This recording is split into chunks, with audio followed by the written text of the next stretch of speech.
Welcome, deep divers. We're about to embark on really quite an ancient and illuminating journey today.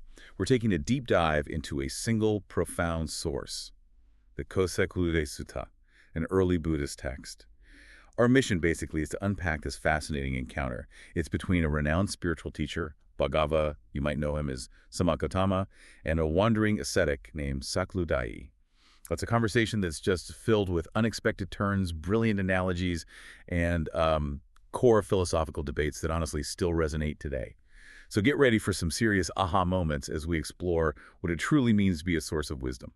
Yeah, and what's really fascinating here is how this text captures not just, a historical moment, but a truly timeless clash of ideas. Ideas about truth, knowledge, and the path to genuine liberation. It's a chance, really, to see how these ancient teachings address the very human desire for understanding, especially in a world full of conflicting claims. Okay, let's set the scene then. Our journey begins in ancient Rajagaha. Bhagava is on his early morning alms round, but he decides it's, well, a bit too early to start begging for food. Right. So instead, he makes this unexpected detour.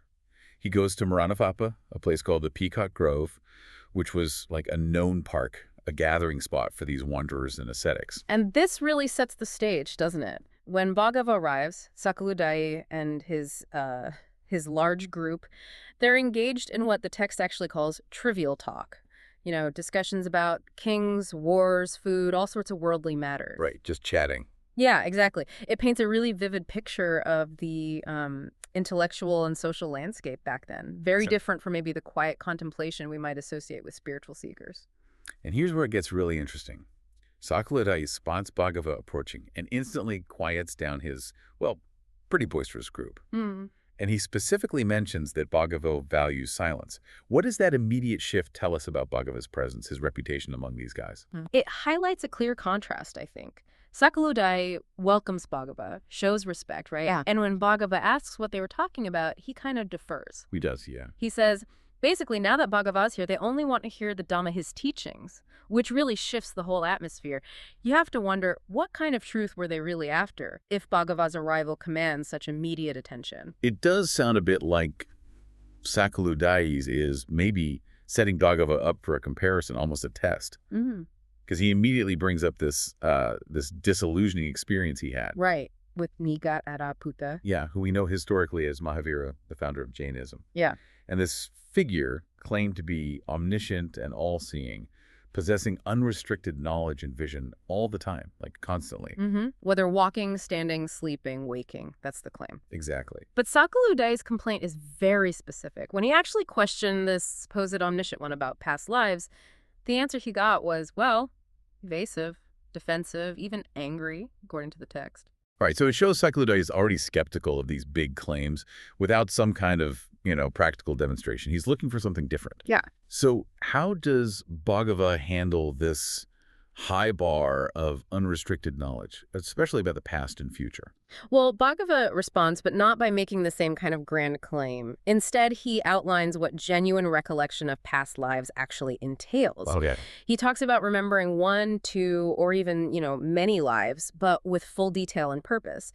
He also describes the divine eye, which allows one to see beings passing away and reappearing based on their karma. Right. Whether they're high or low, beautiful or ugly, doing well or poorly. He's laying out these really precise, verifiable criteria for that kind of knowledge. It's a direct contrast to the sort of vagueness Sakuludayi just described. But then, and this is absolutely pivotal, Bhagava shifts the entire conversation. He moves it away from these abstract, maybe unprovable claims. How does he do that? He says, and this is key, let the past be, let the future be. I will teach you the Dhamma. When this exists, that comes to be. With the arising of this, that arises. When this does not exist, that does not come to be. With the cessation of this, that ceases. Wow. This principle, dependent origination, it's the absolute core of his teaching. It's not about, speculative omniscience about the distant past or future. It's about understanding the direct, verifiable causes and effects right here, right now, in the present moment. So it's practical. Exactly. It's an invitation to focus on what you can actually know and act upon right now. And Sakuludāyī himself has to admit, doesn't he? He says he can't recall his own past lives or see with that kind of divine vision. Not even for what does the text say, a dust demon. Yeah, let alone humans. Right, so that admission really moves us away from those grand, unsubstantiated claims and sets the stage for a different kind of inquiry.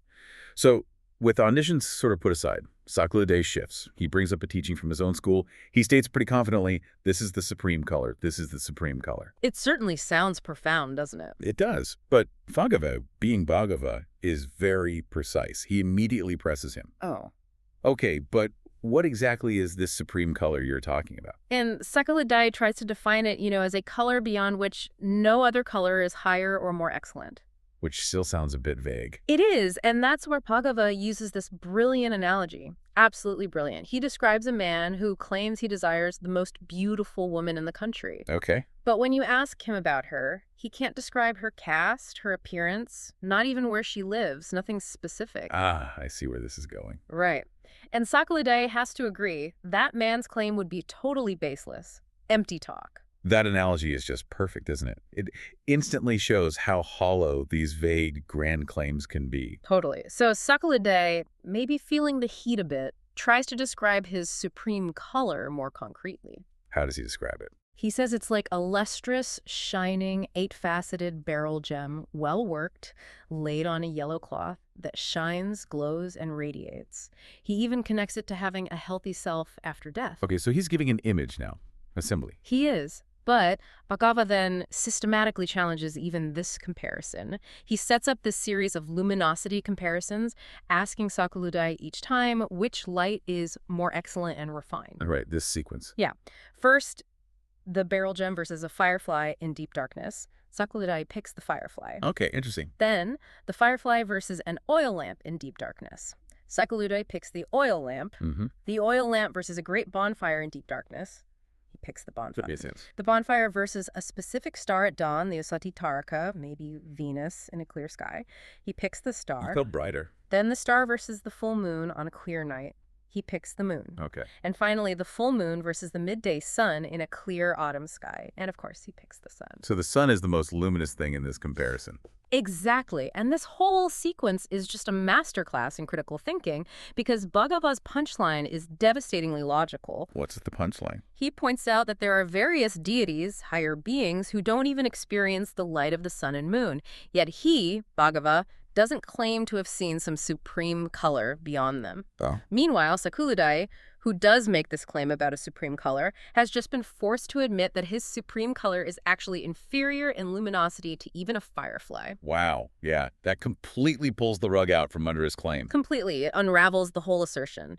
And his own assembly, listening to this, they react with dismay. They realize their teaching is, as the text says, empty, hollow, and mistaken. What Bhagava is teaching us here, I think, is profound. Any claim, no matter how elevated it sounds, has to stand up to rigorous logical scrutiny. It needs concrete examples. It's really a universal framework for evaluating mirth claims. That masterful deconstruction of supreme color really does highlight the intellectual rigor Bhagava brought. And it naturally leads to a similar challenge, doesn't it? Yeah. What about absolute happiness? Exactly. Bhagava asks Sakuludāyī, okay, is there a realm of absolute happiness, and is there a path to actually realize it? And Sakuludāyī asserts, yes, there is. And how does Sakuludāyī describe his school's path to happiness? Well, he describes abandoning things like killing, stealing, sexual misconduct, lying, ethical principles, plus observing various ascetic practices. Okay, those sound like, generally virtuous actions. They do. But Bhagava presses him on the key point. If someone practices these things, are they absolutely happy while doing them? And what does Sakuludāyī say? He has to admit, quite honestly, that one is still mixed happy, unhappy. So not absolute happiness then. Precisely. And this reveals the fundamental flaw in Sakuludāyī's whole premise here. A path that involves mixed experiences, happiness and unhappiness, cannot logically lead to absolute happiness. Right. The means don't match the end he's claiming. Exactly. If the path itself isn't purely happy, how can the destination be absolutely happy? And once again, Sakuludāyī's assembly gets frustrated. They can see the hole in their own teachings being exposed. So Sakuludāyī, perhaps seeing his own position weakening again, turns the question back to Bhagava. Does Bhagava say there's truly a realm of absolute happiness and a path to it? And Bhagava affirms, yes, there is. He then explains the path, and it involves attaining the jhanas, the first, second, and third jhanas. Okay, what are those briefly? They're states of deep meditative absorption. They're characterized by freedom from sensual desires, freedom from unwholesome states of mind, and they're filled with things like rapture, pleasure, or deep equanimity. Sounds pretty blissful. Oh, they are described as states of profound happiness. But Bhagava is very clear. These are steps on the path towards realizing a realm of absolute happiness. They aren't the ultimate destination itself. I see. So they're practices, stages. Exactly. The actual realm of absolute happiness, he explains, is truly realized through mastering the fourth jhana and dwelling with the deities who have reached that particular state. Okay, so even those incredibly deep states of happiness, even dwelling with those deities, that's still not the final ultimate destination of Bhagava's path. Yeah. What is the highest aim then? What's beyond even that absolute happiness? Right, that's the crucial question. And Bhagava explains that his followers, the serious practitioners, they don't pursue the holy life with him solely for that realm of absolute happiness.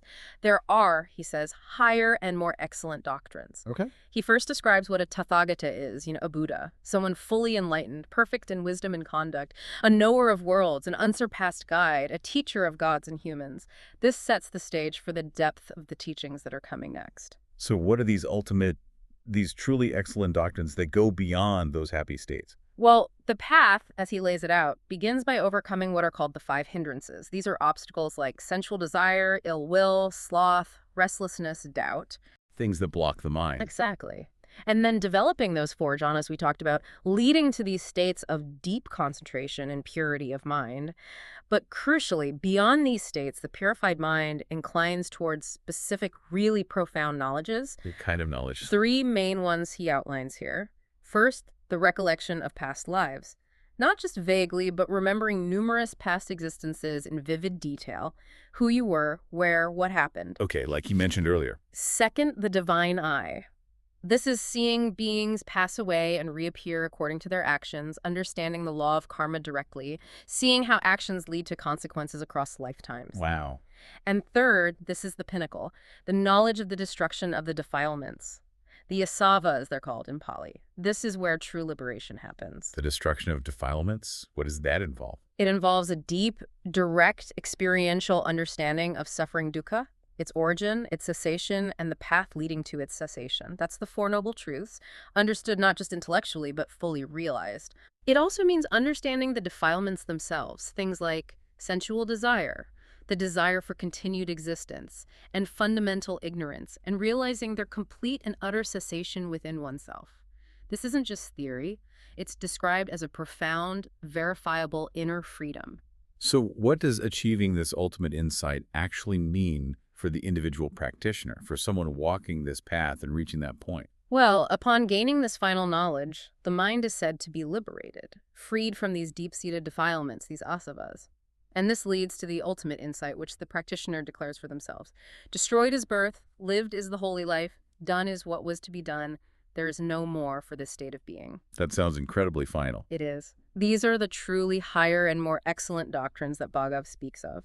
This is why his followers dedicate their lives going beyond just seeking happiness, even profound happiness, to find this unshakable final liberation from the whole cycle of suffering. Wow. So after hearing all of this, the critique of his own views, the explanation of the jhanas, and then this ultimate goal of liberation, how does Sakuludayi react? He's clearly overwhelmed in a positive way. He exclaims, excellent, excellent, apikanta, bhagavatama apikanta.